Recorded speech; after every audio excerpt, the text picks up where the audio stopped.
কত ছোটটা কাজ করে করলাম, ওই এলো না, আসলো না। বললাম বলে তাড়াতাড়ি আয়, পাটটা নিরাইয়া মার্কেট করে যাবো। ভাই আমার ডাকছে নাকি বলে? ডাকছিলাম তো। এখন কি করবে চান কও দেখি। মুই কিন্তু আগে কয়া দিলাম মুই তোমার ওই পাট খেতলে নিবে প্রাইভেট নম। আচ্ছা, তো বইটুই নিয়ে নাকবেন না, যে আমি যেটা কই এটা শোন।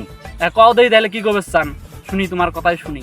ঈদের তো আর 2 দিন বাকি, যে তোর ভাবিরে নিয়ে মার্কেট করবে যা। কাম কাজের ব্যস্ততার মাঝে তোর ভাবি তো মার্কেট করে দিয়ে পেলাম না, রাতের মধ্যে ঘ্যান ঘ্যান ভ্যান ভ্যান করে।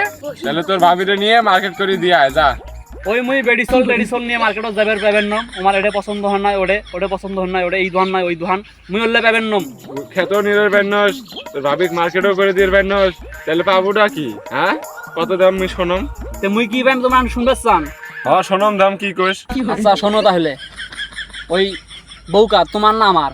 বউ তো আমার। ক কি আছে? তাহলে ওই বউয়ের আদর যত্ন সোয়াক কামি পায়, তোমরা পান না আমি পাই। কে আমি ভাই? ওই দুই ভাই যখন গরম ভাত খাবার বসি, ওই গরম ভাত বউ ফুকি তোমাক খেলে না আমাক খেলে? কে আমাক খেলে? তাহলে ওই বউ মার্কেট করে দিবে কিরা? তোমরা দিবেন না মুই দেব? কে মুই দে? যাও তোমরা মার্কেট করে দাও। মোর ওই বউও নাই, মোর ঈদও নাই, মোর ওই মার্কেট করা ঝামেলাও নাই। আর বউ তাই মার্কেট করে দিবে, মুই পাইবেন না।